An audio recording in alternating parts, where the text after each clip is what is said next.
Terrence Hale arrived 12 minutes early because that is what you do when everything is riding on one interview. The waiting room at Pierce Grid Systems smelled like fresh paint and quiet money. He straightened his tie, and then he noticed a young woman near the far wall, chasing papers that had scattered across the floor. She looked mid-20s at most. No assistant, no lanyard, just a simple blazer and an armful of documents trying to escape. Terrence crossed the room and helped her gather them. "First interview?" he asked. "Something like that," she said. He meant well. He told her not to let her age work against her, that real ability always surfaces in the end. He even shared what he had learned about the company's distribution gaps, hoping to give her an edge. She listened. She smiled. She said nothing to correct him. Then the door opened. "The board is ready for you, Ms. Pierce." The young woman smoothed her blazer and walked to the door. She paused and glanced back at him. "I'll see you inside, Mr. Hale." If you have ever been written off before anyone gave you a real chance, this story is for you. Subscribe and stay with me, because where this goes might change how you see the next stranger who underestimates you. Terrence Hale was the kind of analyst who made other analysts uncomfortable, not because he was difficult. He wasn't. He showed up on time, answered emails the same day, and never took credit that wasn't his. What made people uncomfortable was simpler and harder to argue with. He was usually right. Not in a way that required an audience. He would glance at a spreadsheet and quietly ask why a particular routing cluster underperformed on Tuesday afternoons specifically, and 3 days later, someone would confirm it was the shift changeover at the Brockton facility. He didn't celebrate. He moved on to the next problem. That ability had kept him employed for 11 years at a regional freight company outside Boston. Then the company merged with a larger operation out of Atlanta, and the new ownership decided regional expertise was a redundancy they couldn't justify. Terrence was given a severance package, a letter of recommendation that used the word thorough 4 times, and a Tuesday afternoon free for the first time in a decade. That was nearly 6 months ago. The savings account was dropping below a number he didn't like to look at directly. The rent on the 2-bedroom apartment in Dorchester was due in 9 days. His car, a 2017 Civic with a transmission that had been threatening to quit since February, had cost him $400 last month and would likely cost more the next. None of that was the part that kept him awake. What kept him awake was Sadie. His daughter was 8, and she thought her father was the smartest person alive. She brought him math problems from school, not because she couldn't solve them, but because she liked to see how fast he could. She made him coffee on weekend mornings badly with too much sugar and set it on his desk with a seriousness that made his chest ache. Her mother had left when Sadie was 2, and Terrence had made a decision in that Dorchester kitchen that he would not let the absence define either of them. He had kept that promise, but promises need a floor to stand on, and the floor was getting thinner. Pierce Grid Systems had reached out through a recruiter 3 weeks earlier. The position was Director of Operations Analytics, a role built for someone who could translate messy, real-world logistics data into decisions that held up when the trucks hit the road. The salary was enough to change things, not to make them easy, but to make them stable, which in Terrence's current vocabulary was the more important word. He had researched the company the way he researched everything, methodically, without rushing to conclusions. Pierce Grid Systems was a logistics technology firm, 6 years old, headquartered in Boston's Seaport District, growing faster than most competitors with a leaner team. The founder and CEO was a woman named Leona Pierce. There wasn't much about her in the press. A few trade interviews, one profile in a tech journal that spent more time describing how young she looked than what her company actually did. What Terrence found interesting, and what the profile hadn't bothered to highlight, was that the company's warehouse network had a structural inconsistency in the northeastern corridor that nobody seemed to have addressed. He filed it away. The waiting room held 4 chairs and a small table with a water pitcher nobody had touched. Terrence took the chair nearest the window, set his portfolio on his lap, and went over his notes for the 3rd time that morning. That was when the papers fell. He heard them before he saw them. A soft cascade across the room, followed by a quiet, controlled exhale that suggested the person making it was used to handling problems without making a scene. He looked up. A young woman in a navy blazer and dark slacks was crouched near the far wall, gathering documents that had fanned across the floor. No assistant, no company tote bag, just a stack of folders that had gotten away from her. She looked mid-20s, maybe younger. Terrence set down his notes, crossed the room, collected the nearest pages, and held them out. She looked up. She had careful eyes, the kind that take inventory of a room before committing to anything, and she accepted the papers with a nod that was more composed than grateful. Thanks. No problem. He gestured at the chair beside her. You here for the analytics position. I'm here for the interview, she said. Which, if he'd been paying closer attention, wasn't quite the same thing. He wasn't paying closer attention. He was thinking about how young she seemed and how that was the kind of thing that could throw you off in a room full of people who expected someone older. He'd been in enough of those rooms to know how quickly that expectation could become a verdict. First time interviewing somewhere like this, he asked. She tilted her head. What makes you ask? Nothing specific. He paused. You just seem like you're still deciding how you want to come across. She didn't answer right away. She looked at him with an expression he couldn't quite read, not offended, not amused, somewhere patient in between. Don't try to seem older than you are, he said. They can tell and it doesn't help. What helps is knowing something they don't expect you to know. Like what? He told her. Not everything. He wasn't going to walk a stranger through his entire research, but enough. He mentioned that the company's on-time delivery rates in the northeastern corridor had slipped over the previous quarter in a way the forecasting software hadn't flagged, which suggested the problem wasn't in the algorithm but somewhere upstream, scheduling maybe or handoffs. She was quiet a moment. Why are you telling me this? Terrence shrugged. Because if we're both good enough, they should find a way to keep both of us. I'm not interested in getting ahead by making sure you don't. He meant it. He had meant it every time he'd said something like it over his career, and he was aware it was not the most common philosophy in a waiting room full of people competing for the same job. But he had Sadie to think about, which meant he couldn't afford to be someone she'd be embarrassed by later. The young woman looked at him for a long moment, and something shifted in her expression, subtle, like a door opening slightly further than it had been. That's a generous thing to say. It's a practical thing. Generous would be if I gave you my notes. The door opened. The assistant who stepped through was a man in his 30s with a lanyard and the practiced walk of someone who had delivered news in waiting rooms for a long time. The board is ready for you, Ms. Pierce. He addressed the young woman without looking at Terrence at all. CEO Pierce. The room didn't change physically, but Terrence felt it change anyway, a rearrangement of pressure the way a car feels different when you realize the exit you needed is already behind you. The woman stood. She smoothed her blazer. She picked up her folders with the same unhurried calm she'd had on the floor, and she looked at Terrence with an expression that was, if he was reading it right, almost kind. I'll see you inside, Mr. Hale. She walked through the door. The assistant held it and waited. Terrence stood. The conference room was long and pale and lit from above with the particular brightness of rooms where decisions are made and defended. Leona Pierce sat at the center of the table. To her left and right were four people Terrence recognized from the company's public profiles, two senior directors, the head of product and Graham Rourke, a board member with the kind of silver hair and crossed arms that communicated a specific flavor of skepticism before anyone had said a word. Terrence took his seat across from them, aware with precise and unpleasant clarity that at least two people in the room had already been told what happened in the waiting room.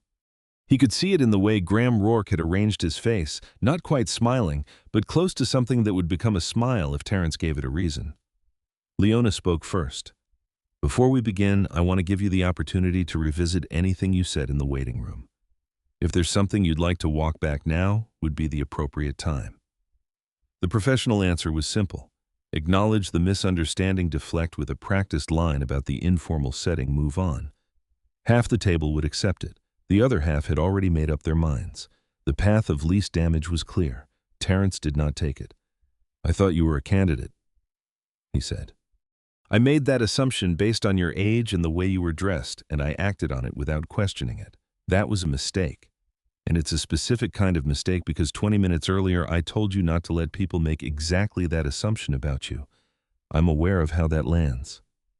Leona held his gaze. And the advice you gave, I stand behind the advice. I don't stand behind the assumption that generated it. Silence moved around the table at different speeds. Graham Rourke uncrossed his arms. One of the directors made a note. Leona nodded once briefly and moved on. We have a performance problem, she said, and turned a laptop toward him. On-time delivery rates across 3 distribution hubs have declined by 11% over the past 2 quarters. Our forecasting system shows no anomalies. Walk me through how you'd approach it. Terrence looked at the data and he saw it in under a minute. The performance data was segmented by region but not cross-referenced with shift transition windows. The algorithm was evaluating each hub in isolation, which meant it was missing the gaps, the intervals, when freight sat in a handoff zone between one cruise close and the next cruise open, unmonitored and untracked. He said so, not as a speech, just as a sequence of observations following each other until they arrived at a conclusion. The problem wasn't the forecasting model. The model was only measuring what the system officially recorded, and somewhere in those 3 hubs, workers were marking transfers complete before the receiving crew had actually taken ownership. It made their individual numbers look cleaner. It made the aggregate data useless. The algorithm is measuring the wrong moment, he said. No one spoke for a few seconds. Leona closed the laptop. We've had 2 consultants review that data in the last 8 months. I know, I read both reports. They looked at routing efficiency and fleet utilization. Neither one asked what was happening between shifts. She looked at him with something that wasn't quite surprise, more like recognition. 3-month probationary contract, Director of Operations Analytics reporting to Bridget Sloan. Graham Rourke's chair shifted. His mouth opened. Leona continued without turning toward him. The offer will be in your email by end of day, Mr. Hale.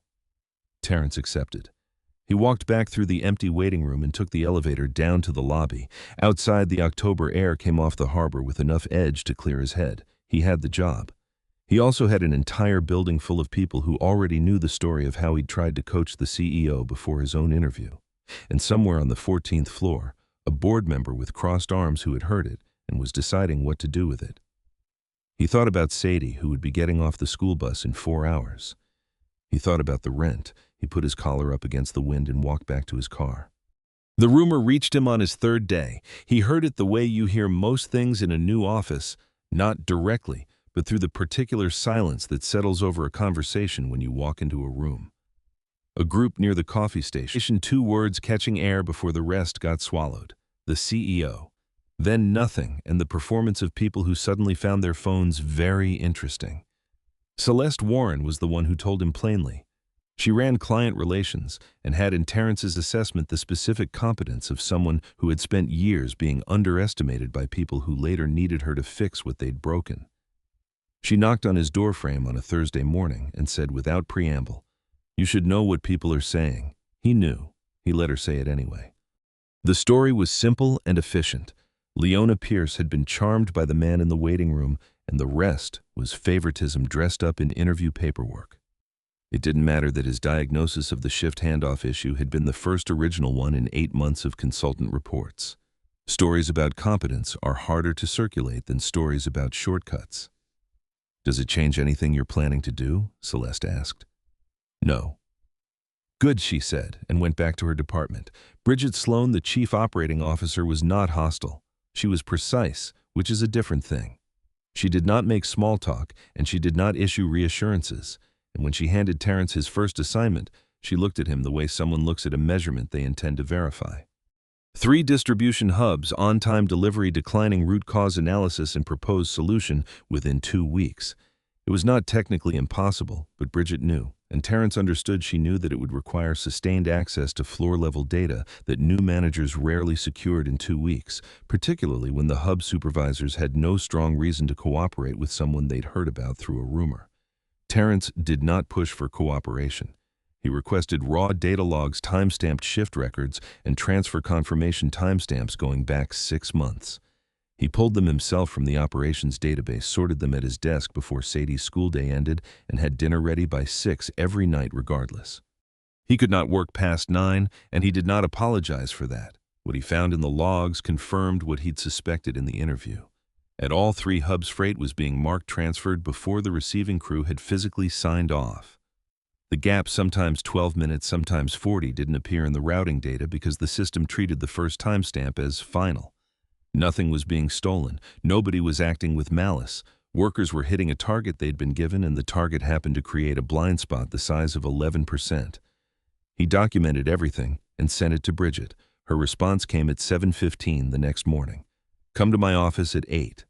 He went. She had printed his report and annotated it in 3 colors. "If we change the confirmation protocol, we disrupt transfer flow at every hub simultaneously. We have 22 hubs in the Northeast network. You've identified 3. What happens to the other 19 while we're correcting the first 3? Nothing if we phase the rollout by volume tier, Terrence said. Start with the 3 highest volume hubs. Lock in the correction window on Tuesday and Wednesday when load is lowest. Monitor for 2 weeks before moving to the next tier. Bridget looked at him over the top of her reading glasses. You've already mapped the implementation. I mapped it before I wrote the report. It seemed like the next logical step. She was quiet a moment. Then she uncapped a pen and wrote something at the top of the first page. I'll need a full timeline by Friday. It was the closest thing to approval he was going to get, and he understood that. The client was Hartwell Retail Group, 1,600 distribution points across the eastern seaboard. A logistics budget that made Terrence's previous employer look like a side project, and a procurement team that had already walked away from 2 competing bids. Pierce Grid Systems needed to win this contract to fund the next phase of network expansion. Everyone in the building understood that, and the understanding sat in the air like pressure before rain. Leona was leading the presentation herself. She had spent 3 weeks refining the deck, and the centerpiece was a live demonstration of the company's forecasting model equal data science, outputs showing Hartwell exactly how precisely Pierce Grid could predict delivery timelines across their network. The dress rehearsal was scheduled for Monday morning. Terrence sat in the 3rd row and watched the model run, and he saw the problem in the second output screen. The model was producing clean numbers, impressive numbers, the kind that make a procurement team lean forward. But Terrence had spent the past 2 weeks inside the raw transfer data, and he recognized what he was looking at. The model had been calibrated to exclude a specific subset of transfer delay records flagged internally as statistical outliers. Those records weren't outliers. They were the Tuesday-Wednesday low-load windows at the high-volume hubs, the exact period where the handoff gap was most likely to occur. The model wasn't wrong on paper. It met every technical specification it had been designed to meet, but it was making a promise the current system in its current state could not reliably keep. He wrote the concern down and sent it through the correct internal channel to the Director of Product Analytics, who forwarded it upward. By end of day, the response came back through 2 intermediaries. The presentation and timeline were fixed. The model had been reviewed by 2 senior engineers, and Terrence should focus on his own deliverables. He had Sadie's pickup at 4. Ha made it with 6 minutes to spare, and he listened to her tell him about a disagreement with her best friend over the rules of a card game. And he gave the disagreement his full attention because she deserved that. He made dinner. He helped with homework. He read her 2 chapters of her book when she asked, even though she was perfectly capable of reading it herself. Because she asked. Then he sat at his desk and wrote a single-page summary of the forecasting discrepancy and what it would mean for Hartwell when the first quarterly review revealed a gap between what had been promised and what the system could actually deliver. The next morning was the final pre-presentation review attended by the full senior leadership team and Graham Rourke, who had flown in from New York specifically to observe. Leona opened the meeting. "Is the team ready to present?" The room answered in the language of nodding and folder straightening. "Yes." Terrence said, "No." The room found its stillness quickly. He didn't stand up. He didn't raise his voice. He said the model, as configured, was excluding a class of delay events that would reappear under live network conditions, specifically during high-volume transitions, and that if Hartwell signed based on the forecast outputs in the current deck, Pierce Grid Systems would be delivering a performance guarantee it could not honor within the first 6 months. The silence this time had an edge. Graham Rourke spoke first. "You're a 3-week probationary hire questioning a model built and reviewed by this company's senior engineering team." "I'm a 3-week probationary hire who spent 2 weeks in the raw transfer data," Terrence said. "The outlier exclusion is right there in the calibration notes. I can show anyone in this room exactly which records were removed and why they shouldn't have been." Graham looked at Leona. "This is exactly what I was concerned about." Leona looked at Terrence. Her expression gave away nothing useful. "You have 48 hours. Build the corrected model. Show me what the actual numbers look like. If you're right, we delay the presentation. If you're wrong, we proceed as scheduled, and you and I will have a separate conversation." Graham opened his mouth. "Thank you, Graham," Leona said in a tone that closed the topic. Terrence worked through 2 evenings. He picked Sadie up on time both days. He didn't tell her what was at stake, but she was 8 and observant. And on the second night, she left a glass of water on his desk without being asked. The corrected model showed that under real network conditions, the delivery guarantee in the current pitch would hold approximately 73% of the time, which meant that in the first year of the Hartwell contract, roughly 1 in 4 quarterly reviews would show a gap. Leona reviewed the numbers at 7 in the morning alone before anyone else arrived. She delayed the presentation by 2 weeks. The pitch was rebuilt around the corrected model, slightly less impressive on paper, substantially more accurate in practice. When the new version went to Hartwell, the procurement team's lead analyst asked the question that had apparently derailed both previous bids. What happens to your accuracy numbers when you account for high-volume transition periods? Leona's team had a specific, data-supported, honest answer. Pierce Grid Systems won the contract. Bridget found Terrence at his desk afterward and said, "Good work," in the same tone she used for everything, which from her meant it was genuine. Celeste sent him a message that just said, "Still told you." Leona did not come to his office, but that evening as he was packing up to get Sadie, he passed her in the hallway and she said without stopping, "Thank you for not letting me walk into that room." He understood from the way she said it that she meant more than the Hartwell presentation.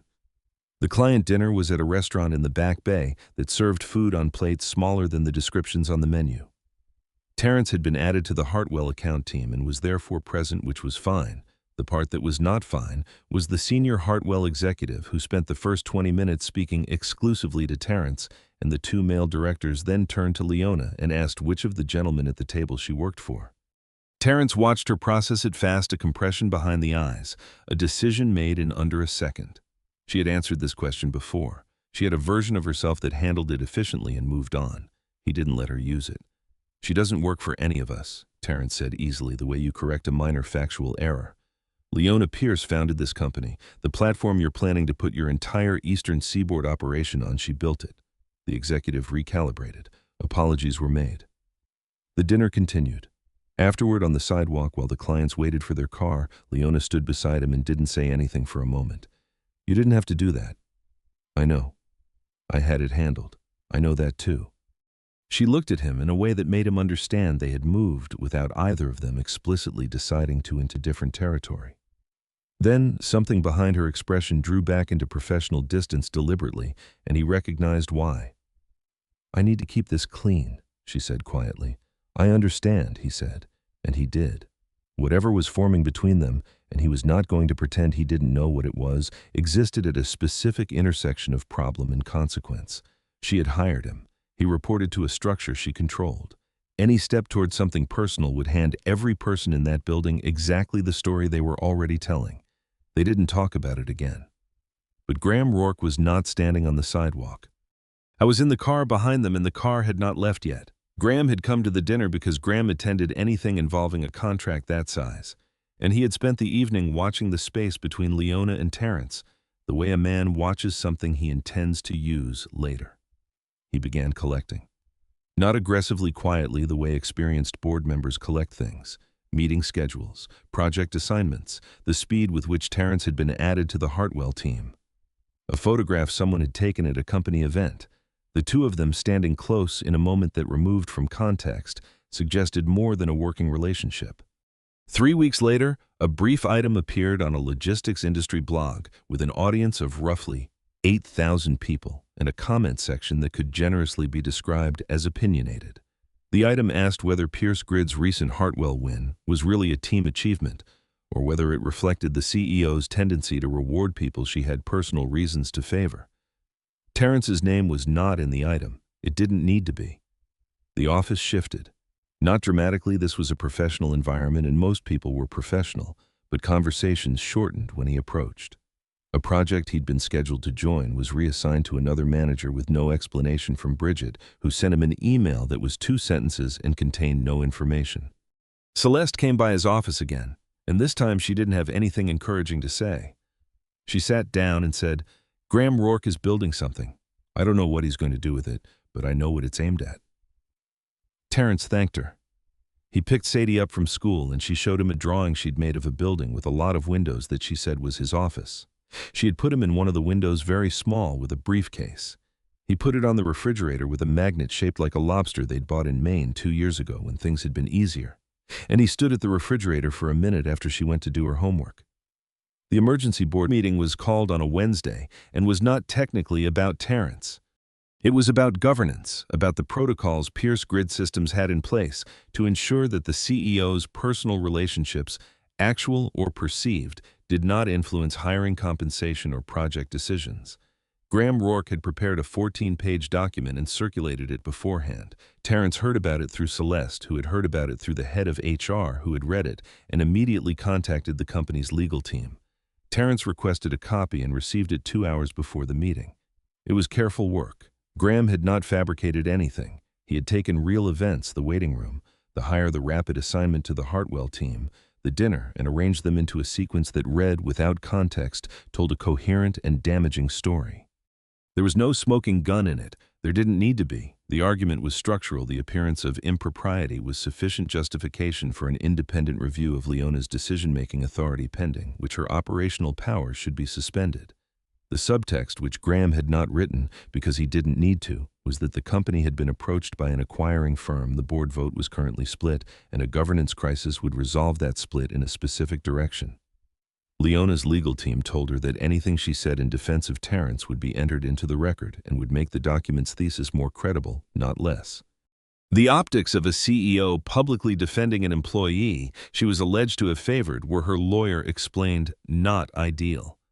She called Terrence into her office at 8 in the morning the day before the board meeting. She told him what the lawyer had said. She told him what she intended to say anyway. He let her finish.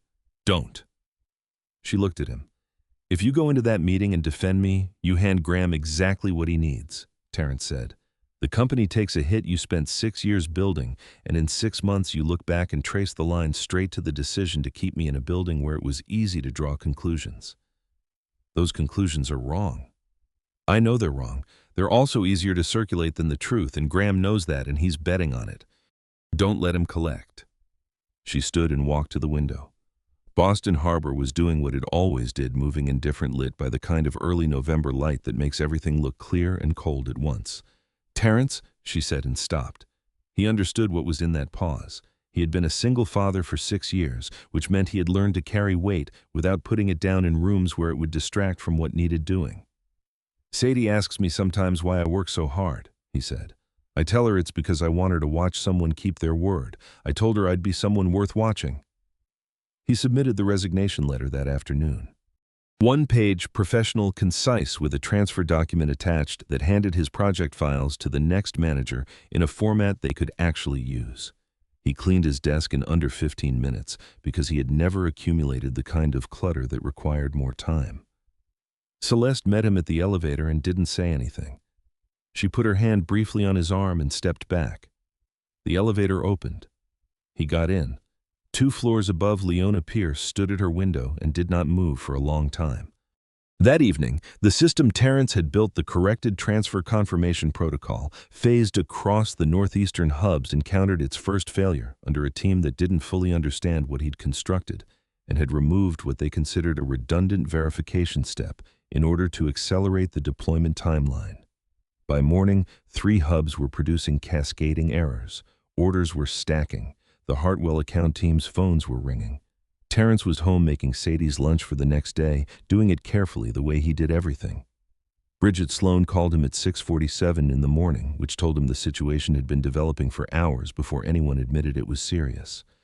I let it ring once, looked at Sadie still asleep, and stepped into the hallway to answer. Bridget did not waste time on context. 3 hubs down. Hartwell's operations team had already sent 2 emails and made 1 call to the account manager. The verification layer, Terrence had designed the one requiring a dual confirmation before a transfer timestamp, logged as complete, had been removed 4 days ago by the incoming manager, who described it in an internal note as a redundant processing step, slowing deployment. The result was exactly what Terrence had built the layer to prevent. Transfers were logging before physical handoffs completed. The system was producing confident numbers in real time. The actual freight was stacking in the gap. "I'm not calling to ask you to fix it," Bridget said. "I'm calling to ask if you're willing to." Terrence watched the light change under Sadie's door. She'd be awake in 20 minutes and he needed breakfast started. "I'll need red access to the current configuration," he said, "and I won't do it as a Pierce Grid employee." "Independent contractor," Bridget said immediately, which told him she'd already cleared the language with legal. "No reporting lines to Leona. No compensation, he said. Silence. Terrence, there are workers at those hubs who are going to have a very bad week if Hartwell pulls out. That's the reason I'm doing it. Make sure that's in writing somewhere. He made breakfast. I walked Sadie to the corner where the bus stopped, listened to her thoughts on whether the card game dispute from 2 months ago had ever been properly resolved, concluded that it had not, but that Sadie was handling it with more diplomatic nuance than most adults he'd worked with. He kissed the top of her head and watched the bus until it turned the corner. Then he sat down at his laptop and got to work. The problem was not complicated. It was just invisible to anyone who hadn't built the original system. The verification layer had not simply been removed. Its removal had created a dependency error 3 steps downstream that was causing the hub management software to default to a legacy timestamp protocol. He wrote a patch, documented every change in a format a first-year analyst could follow, and sent it to Bridget with instructions. While writing the documentation, he found the anomaly. It was in the deployment log, a record of system changes made in the 72 hours before the cascade failure. Most changes were routine. One was not. Someone with administrator credentials had manually overridden a security checkpoint that would normally have flagged the removal of the verification layer for supervisory review. The override had been executed at 11:43 on a Tuesday night. The credential ID traced back to an account issued to an external technical consultant. Terrence checked the consultant registry. The account had been provisioned through Graham Rourke's board office. He stared at it for a moment. Graham had been careful enough that no one would stumble across the override by accident. What he hadn't accounted for was someone who had built the system from scratch and knew exactly which logs to read and in what order. Terrence sent it to Bridget with a separate note that said only, "This needs to go to legal before it goes anywhere else." On the 14th floor of the Seaport building, Leona Pierce had not slept. She had the board meeting in 4 hours. Graham's governance document had gone to all 7 board members. 4 had responded. 2 were neutral. 1 supported Graham. 1 was from a board member who had sent a single sentence, "This feels like a setup. Call me." She had called. Patricia Aldridge, one of Pierce Grid's first outside investors, told her that Graham had been in communication with an acquiring firm for at least 3 months, and that the governance document was a mechanism, not a principle. "The question," Patricia said, "is what you want to do about it." Leona knew what the lawyer wanted her to do. Take the defensive posture, minimize the association with Terrence, accept a temporary independent review, endure it, emerge with her position intact and the acquisition dead. Once the board saw, there was no real scandal. It was the correct answer, professionally, the answer that protected the company by the shortest path between the problem and the resolution. It also required her to sit in a room and not contradict a document that used Terrence's work and her own judgment as evidence of a failure she didn't believe she'd committed. She thought about the waiting room, not the embarrassing part, the other part, the part where a man who had every reason to treat a stranger as a competitor had instead handed her information and told her a company should find a way to keep both of them. She thought about the Hartwell presentation, the way he'd stood up in that room knowing exactly what it would cost him and said what needed to be said anyway.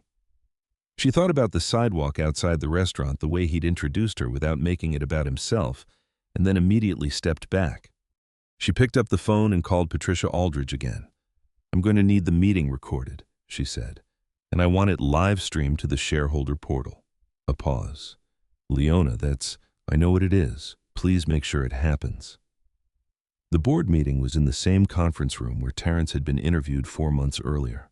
Leona noticed this. She did not find it ironic so much as clarifying. Graham had prepared remarks and delivered them the way a man delivers something he has practiced until the delivery itself feels like proof of reasonableness. The governance concerns were legitimate. The appearance of impropriety, whatever the underlying facts, created reputational risk. The proposed independent review was not punitive. It was protective of the company, of the shareholders, of Leona herself. He used the word protective 3 times. When he finished, Leona spoke. She did not use notes. She had written them and set them aside that morning because she had decided that if she was going to say what she intended to say, she should be able to say it in her own words without a document to hide behind. She told the room and the shareholders watching the portal, and anyone who would watch the recording afterward, that she had developed personal feelings for Terrence Hale. She said it plainly without softening it, because the softened version was how the document had been able to make its argument, by filling in what she hadn't said. Then she walked through every decision she had made regarding his employment. The hire made in a panel interview with 4 senior staff present and documented in full. The Hartwell assignment made by Bridget Sloan based on his demonstrated knowledge of the transfer gap. The account team inclusion recommended in writing by the Director of Product Analytics 2 days before Leona had even been informed of it. She put the Hartwell contract on the table. She put the corrected forecast model beside it. She put Bridget's original project assignment memo beside that. Every decision this document characterizes as personal favoritism, she said, was made through a documented process that I either did not initiate or did not participate in alone. I'm happy to have any of it reviewed by any independent body this board chooses. What I am not willing to do is allow a governance document to substitute a sequence of implications for actual evidence. She looked at Graham. This morning, I received documentation indicating that the cascade failure affecting 3 of our distribution hubs was preceded by a manual override of a security checkpoint. That override was executed using credentials provisioned through this board member's office. She set the printout on the table and slid it toward the center. I have referred that documentation to legal counsel, and I am formally requesting that the board commission an independent investigation, not of my judgment, of this. Graham's expression did not collapse. Men like Graham did not have expressions that collapsed, but something behind it recalculated. Patricia Aldridge spoke, then one of the neutral board members, then the third. By the time the meeting adjourned, Graham Rourke had been removed from the board pending investigation. The acquisition discussion had been formally tabled, and Leona's operational authority had been confirmed without suspension. She sat in the empty conference room afterward for 8 minutes. She was not celebrating. She was accounting for the cost of what had just happened, the people who would be affected by the investigation, the months of work ahead before any of this became something the company could simply move past. Then she stood up and went back to work. The patch, Terrence wrote, stabilized the 3 hubs within 6 hours. The phased correction rollout, the same one he had originally mapped for Bridget in the format she'd requested by Friday, was reinstated across the Northeastern network over the following 2 weeks. Hartwell's operations team received a direct briefing from Bridget and the account manager, and the contract held. The hub workers had a bad week. Then they had a normal week. Then they had a better one. Celeste sent Terrence a message the evening the hubs came back online. It said, "Still told you." He understood she had been telling him from the beginning and had not stopped. The independent review of Terrence's hiring and project assignment was completed by an outside firm retained by the board. It took 3 weeks and was thorough in the way reviews are when nobody controls the outcome. Its conclusions occupied 4 paragraphs of a 12-page report, and those 4 paragraphs found no evidence of preferential treatment in any documented decision. For the first time since the waiting room, Terrence's work had been evaluated by people with no stake in the result. The report was added to the company's governance record and filed. It felt to him less like vindication than like the conversation finally being had in the right room. Bridget called him a week after the report was released. The board has established an independent promotion and assignment committee. Effective immediately, all senior-level personnel decisions require sign-off from that committee. Leona is not a member. I know, I read the announcement. The committee reviewed your file last Thursday. The Director of Operations Strategy position has been open for 2 months. We'd like you to take it. He was quiet a moment. The offer will be in your email by end of day, she said, and he heard in her voice the precise echo of something that had been said to him 4 months earlier in this same company's conference room. I'll review it tonight, he said. He did. He accepted the following morning. Leona met Sadie on a Saturday in early December outside a bookstore in Cambridge that Terrence had been taking his daughter to since she was 4. He had given Leona the address and the time and left the rest to her. She arrived 3 minutes early and stood on the sidewalk in a coat that was not a blazer and did not signal anything about who she was at work, and Terrence thought she looked more nervous than he'd ever seen her in a board meeting. Sadie came out of the store carrying 2 books, saw Leona, and stopped. "Are you the candidate?" Sadie asked. Leona looked at Terrence. "She means the one from the waiting room," he said. Leona looked back at Sadie. "I am." Sadie evaluated this with the seriousness she applied to most things. "Dad said he gave you advice." "He did?" "Was it good advice?" Leona considered it carefully. "He told me a leader doesn't need to always be right. They need to be willing to listen when someone tells them they might be wrong. It turned out to be the most useful thing anyone said to me that year." Sadie appeared to accept it. She looked at the two books in her arms, then held one out to Leona. "You can borrow this one if you want. It's about a girl who starts a company." "I would like that," Leona said. They walked to the coffee shop on the next block. Sadie ordered hot chocolate and negotiated unsuccessfully for a second one. She told Leona about the card game dispute, which by now had developed enough history to require some background, and Leona listened with the same attention she gave quarterly reviews, which Sadie seemed to recognize and appreciate. At some point, Terrence watched his daughter explain the rules of the card game using a sugar packet and 3 napkins as visual aids, and he watched Leona follow along without pretending it was simpler than it was, and he thought about the waiting room, the papers on the floor. The advice he'd given someone he'd misread entirely the door opening. He had been wrong about who she was. She had been waiting to see what kind of person he'd be when he found out. It turned out that was the only interview that had ever mattered. The following spring, Pierce Grid Systems launched a hiring initiative for professionals whose careers had been interrupted by caregiving responsibilities. The program evaluated candidates on demonstrated competence and excluded any criteria that penalized employment gaps. Terrence ran it. On the first day, he walked into the waiting room to greet the morning's candidates and found Leona sitting among them in a plain jacket, no assistant, a folder in her lap. He stopped. "What are you doing?" "Moral support," she said, "and quality control."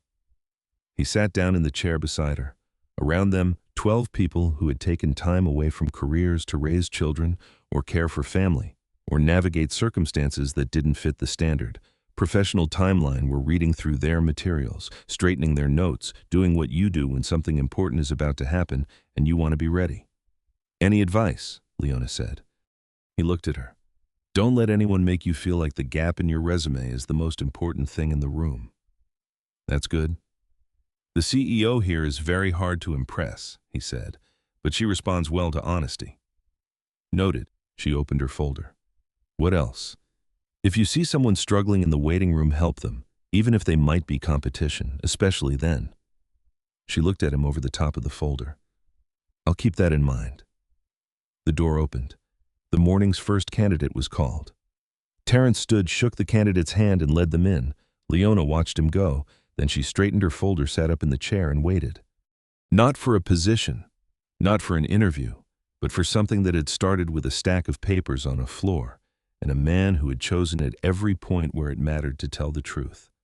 Terrence never stopped being a single dad. He just stopped being someone the world could afford to overlook. If this story reminded you that competence doesn't come with a dress code, that honesty is the longest game worth playing, and that the people most worth trusting are usually the ones who help you even when they don't have to, then you already understand what this channel is about. Subscribe so you don't miss the next one, and if you know someone who's been written off too soon, send this their way. Sometimes the right story finds people at exactly the right time.